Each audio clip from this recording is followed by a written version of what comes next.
Outra questão importante também envolvendo a questão da mineração é a reversão dos diamantes apreendidos em prol dos índios. Nesse conflito, desde 99 e 2000, muitos diamantes foram apreendidos nos mais variados inquéritos, nas mais variadas operações que foram feitas. E esses diamantes estão aí, ora com a Polícia Federal, ora com o DNPM, ora já leiloados e vendidos, enfim. Essa é uma riqueza que bem poderia voltar para a comunidade Cinta Larga e tentar aí, de alguma forma, amenizar a situação desses índios. Nós temos uma ação, aliás, várias ações judiciais nesse sentido, mas nós havemos de sentar com o DNPM para discutir essa questão. Esse é um recurso que não vai fazer nem cócegas no orçamento da União e é um recurso que pode ajudar bastante esses índios. Em matéria de atuação pouco virtuosa do governo federal, nós não poderíamos jamais deixar de falar da atuação da FUNAI. A FUNAI jamais tratou a questão Cinta Larga com a primazia, com a preferência, com a precedência que ela merece. Tá? Para a FUNAI, ou pelo menos para a ex-diretoria da FUNAI, que é com quem a gente teve mais contato, tá? Então, inclusive, eu gostaria até de deixar bem claro para a doutora Carolina, o nosso discurso é muito vigoroso, é muito duro, mas ainda é um discurso para construir. Tá? Nós entendemos a importância da FUNAI. A FUNAI precisa ser valorizada. A FUNAI tem que ter condições para bem desempenhar sua sublime missão. E nós somos parceiros, apesar do discurso vigoroso. E não tem como ser diferente, porque, do contrário, a gente não consegue ecoar os clamores desses índios. E as objeções, as críticas que eu farei, são todas direcionadas à ex-diretoria da FUNAI, capitaneada pelo senhor Márcio Meira. Inclusive, nós chegamos até a processá-lo recentemente por improbidade administrativa. Então, assim, a FUNAI jamais tratou a questão Cinta Larga como com a prioridade, com a preferência que ela merece. E eu não digo isso, gente, porque eu sou insensível às demais centenas de povos indígenas do país, não, de forma alguma. Acontece que não dá para resolver o problema de todo mundo. Tem que haver preferência, tem que haver estratégia de planejamento. Esse é um problema de dimensão internacional. O que vai acontecer se houver um novo embate e, em vez de 29 garimpeiros, morrerem 29 índios? E esse é um povo à beira da extinção. Além disso, que órgão público no país, senador, almeja resolver todos os problemas que estão à mesa? Que todos os problemas dos povos indígenas sejam resolvidos, mas que eles sejam resolvidos de acordo com uma ordem de preferência, de prioridade, de acordo com os mais variados critérios. Então, nós sempre sustentamos que a questão Cinta Larga, por sua dimensão, pelo seu drama, pelo seu relevo, pela sua potencialidade letal e lesiva, ela mereceria, como merece, uma primazia, uma preferência. E nós sempre tivemos dificuldade para emplacar esse discurso com a gestão do senhor Márcio Meira. Para eles era sempre mais um problema a abarrotar a mesa de trabalho. Outro problema, a ausência de planejamento e estratégias adequadas. É impressionante, ou era impressionante, a falta de planejamento, a falta de método. Impressionante. Chegava a um extremo de a gente decidir em reuniões locais, lá em Cacoal, lá em Rondônia, e imediatamente, quando a gente chegava para conversar com o presidente da FUNAI, o presidente da FUNAI desautorizar prontamente o que a coordenação, a unidade local da FUNAI havia decidido, ministro. Era uma coisa assim impressionante.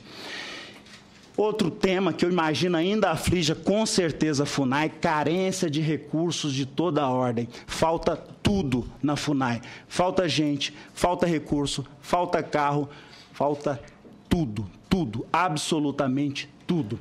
E dinheiro não é tudo, mas sem dinheiro a gente não faz nada. Sem dinheiro a gente não faz sequer reunião. Né? Esses índios só vieram aqui graças a Nós tivemos que mover montanhas para esses índios estarem aqui, né? Graças ao Bruno, graças ao Luiz Azanha, graças ao Antônio da FUNAI, graças a Canindé, que é uma ONG que nos ajuda, graças a Alda Uchoa da CESAI. Então foi uma mobilização para trazer aí meia dúzia de índios para Brasília, de um evento dessa magnitude. Então, sem dinheiro, a gente não vai chegar a lugar nenhum.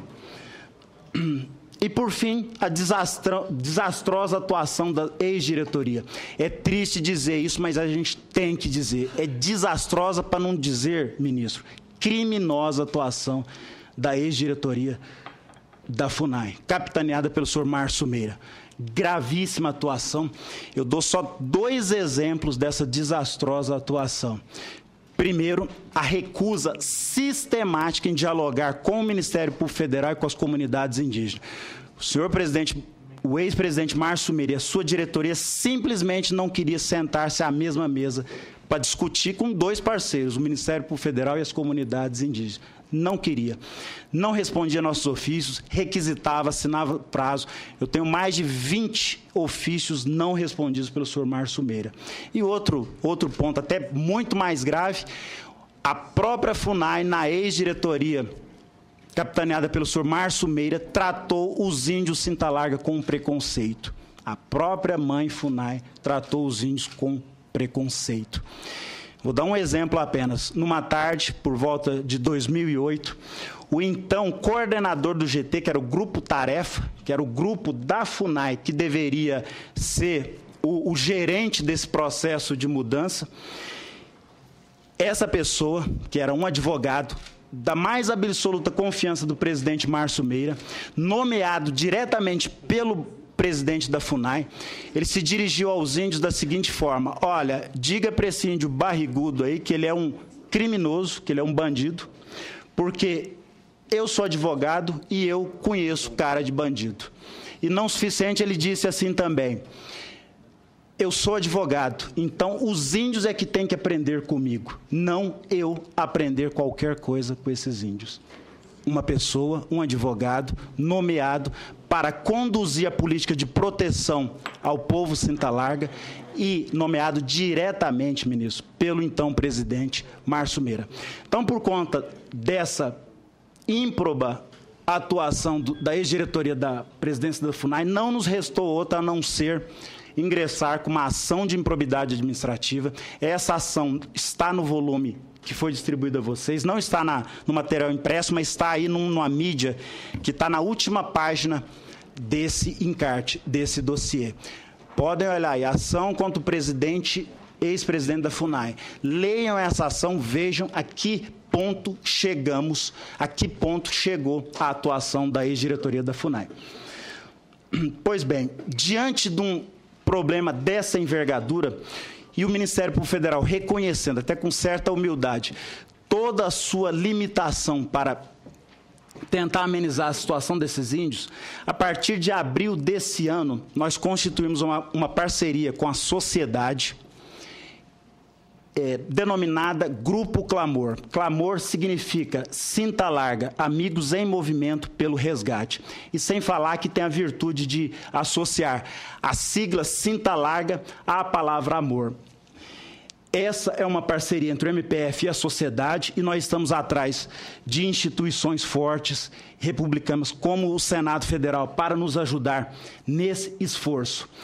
O objetivo central desse esforço: alertar o governo federal para a gravidade, atualidade e urgência da questão Cinta Larga. O objetivo central é esse.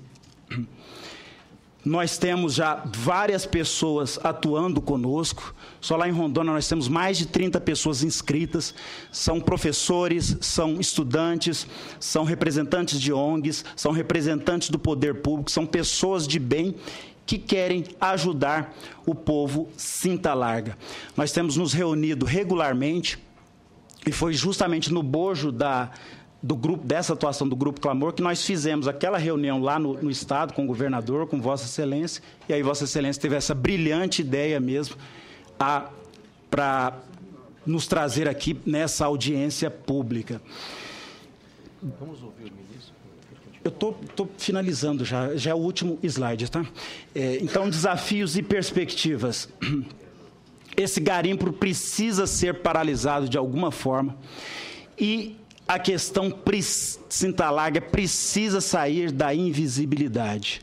A questão Cinta Larga precisa sair dessa indiferença.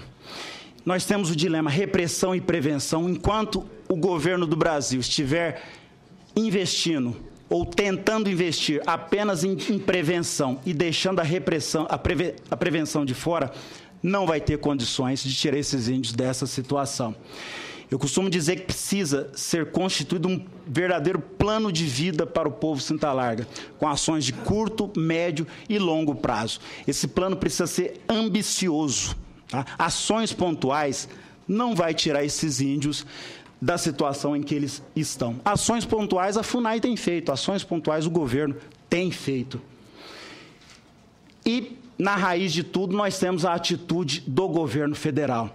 A omissão, o descaso, a indiferença, tudo isso pode e com certeza vai conduzir à extinção do povo Cinta Larga. Extinção essa que, se não física, ao menos tradicional, cultural, dos valores mesmo desses povos indígenas. Basicamente, era isso que eu tinha para dizer a todos vocês, e aí pediria mais 2 minutos da atenção do ministro, que eu trouxe um texto escrito de uma folha apenas, ministro, que eu gostaria de ler, inclusive trouxe aqui até algumas cópias para distribuir. Só uma folha apenas, que mais ou menos condensa essa minha apresentação. Senhoras e senhores, há 9 anos, 29 pessoas morreram no conflito interétnico na reserva Roosevelt do povo Cinta Larga. Há 50 anos, 3.500 índios da mesma comunidade foram dizimados no mundialmente conhecido Massacre do Paralelo 11, que contribuiu para o fim do antigo Serviço de Proteção ao Índio, SPI, criado por ninguém menos que o Marechal Rondon. Não bastassem as mortes, aspecto mais visível e chocante de uma longa história de violência e indignidade, os índios Cintas Largas ainda passam por toda sorte de privações. O garimpo de diamantes, explorado há quase 15 anos em suas terras, tem posto à prova tudo que a Constituição e as leis do Brasil asseguram às populações indígenas. Terra rica, povo pobre, eis o paradoxo Cinta Larga. Na raiz de tanta miséria e desolação, a desastrosa política do governo do Brasil, que teima não enxergar a dimensão, urgência e gravidade do drama Cinta Larga.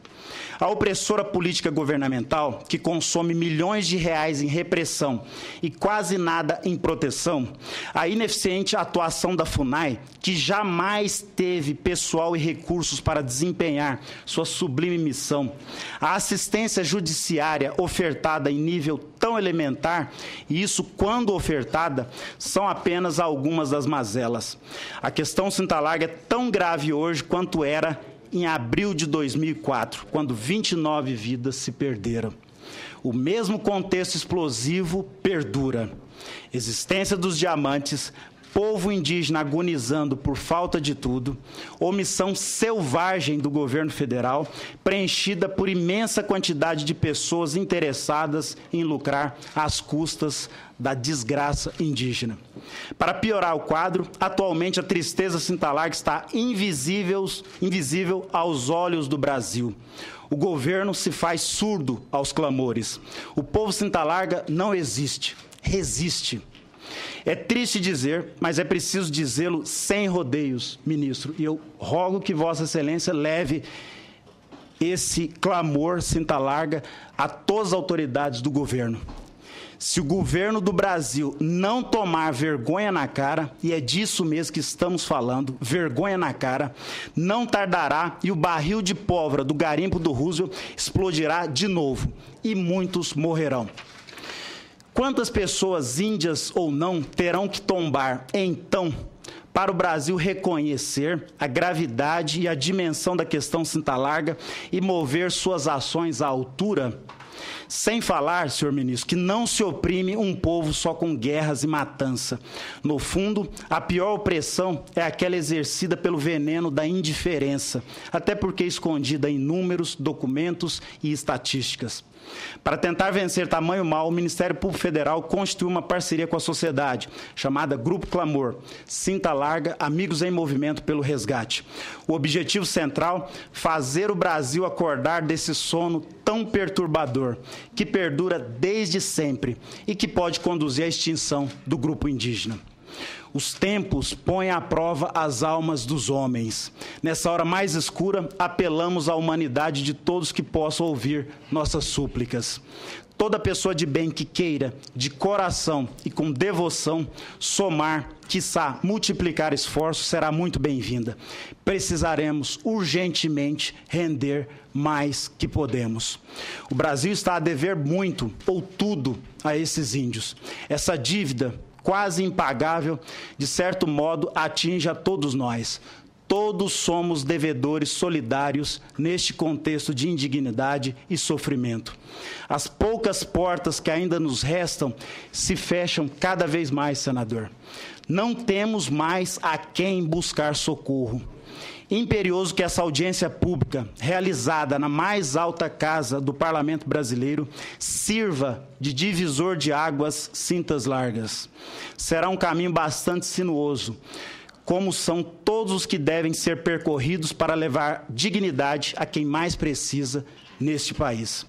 E, se daqui a 10, 50 ou 500 anos os índios ainda experimentarem os mesmos sofrimentos, que ninguém duvide de que não foi por falta de empenho e dedicação da nossa parte.